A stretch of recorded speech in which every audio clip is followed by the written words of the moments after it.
வர? எங்கயாவது ஸ்லிப் ஆகி கீழே விழுந்துட்டா குழந்தை என்னடி ஆகுறது? எந்த குழந்தை? எந்த குழந்தையா? என்னடி இப்படி கேக்குற? உன் வயித்துல இருக்கிற குழந்தை. ஐயோ, அத நான் மறந்துட்டனே. சமாளிக்க வேண்டியதுதான். இல்லக்கா, அது வந்து ஏய், என்னடி நீ? யார் வயித்திலே குழந்தை இருக்கிற மாதிரி கேக்குற? உன் வயித்துல தானே குழந்தை இருக்கு. அது கூட ஞாபகம் இல்லையா? அப்படி இல்லைங்க, குக்கர் அடி பிடிச்சிருங்கிற பதட்டத்துல குழந்தை இருக்கிறத மறந்துட்டு கொஞ்சம் வேகமா ஓடிட்டேங்க. இத பாரு, நானும் 2-3 நாளா உன்னை பாத்துக்கிட்டு இருக்கேன். உன் நடவடிக்கை சரியில்லை. உண்மையிலேயே ஒரு கர்ப்பமா இருக்கிற பொம்பளை மாதிரி உன்னை பார்த்தா தெரியலையே.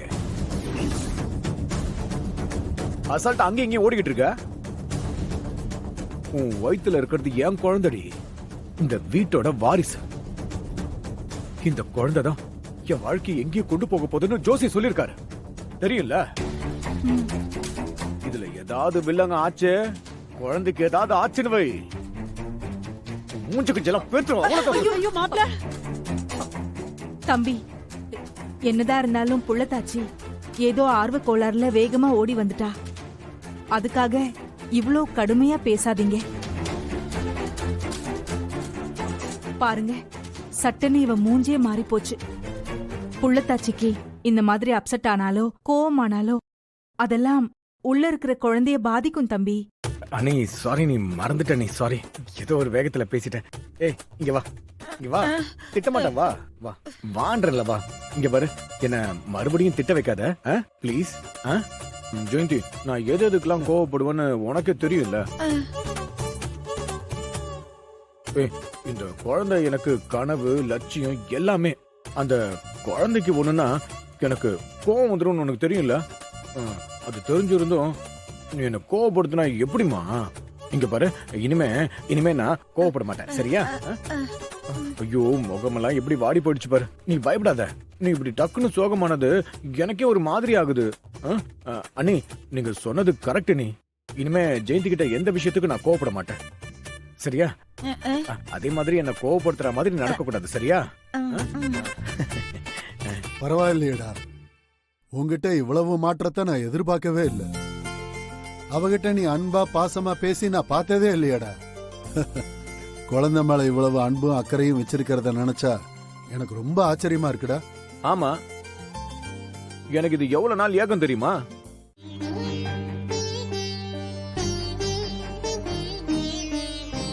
உங்க அம்மா மேல இருக்கிற பாசத்தாலதான் அதை எடுக்காம விட்டுட்டேன்னு எனக்கு மட்டும்தான் தெரியும். ஆமாண்ணே, நீங்க சொன்னதுதான் காரணம். இவன் இப்படி சொல்லுவான நான் எதிர்பார்க்கவே இல்லை. அப்போ நாம அவனுக்கு எந்த விதத்திலயும் ஸ்பெஷல் இல்லை. இதுக்கப்புறமும் நாம அவனை பத்தி யோசிக்காம வாழ்க்கையில அடுத்த கட்டம் என்னன்னு பார்க்கலாம்.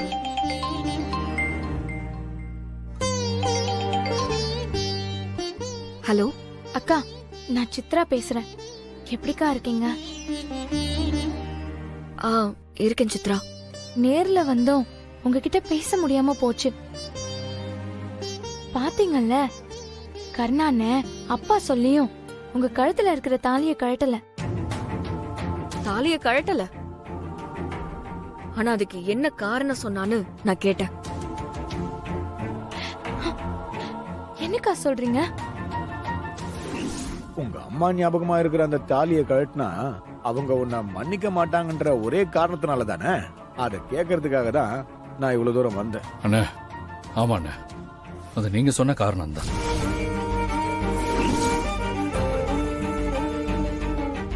அதுக்கப்புறம் ஜெயந்தி அக்கா புருஷன் என்கிட்ட என்னெல்லாம் பேசினார் தெரியுமா? எங்க 2 பேரையும் நிரந்தரமா பிரிச்சு காட்டுறேன்னு சவால் விட்டாரு. அட பாவி, அப்ப இதுக்காக தான் அக்கறையா பேசுனியா? இதோ நீ இதெல்லாம் எதுவும் நினைச்சு கவலைப்படாத. இப்ப அங்கிருந்து வந்ததுக்கு அப்புறம் கூட கர்ணா மனசளவுல ரொம்ப வருத்தப்பட்டுக்கிட்டு தான் இருக்கான். அவனுக்கு உன் மேல ஆசை உள்ளுக்குள்ள இருக்கு இந்து.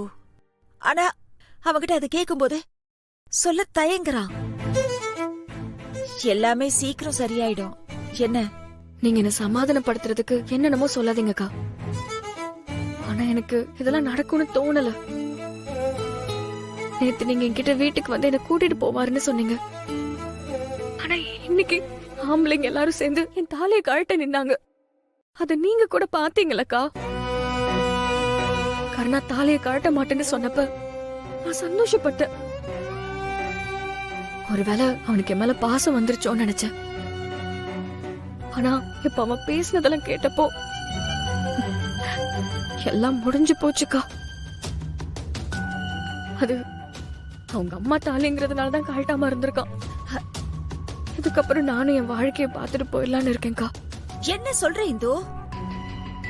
நீ இல்லாம இந்த வீடு வீடாவே இருக்காது இந்து. இங்க பாரு, நீ கண்டிப்பா திரும்ப இந்த வீட்டுக்கு வரணும்.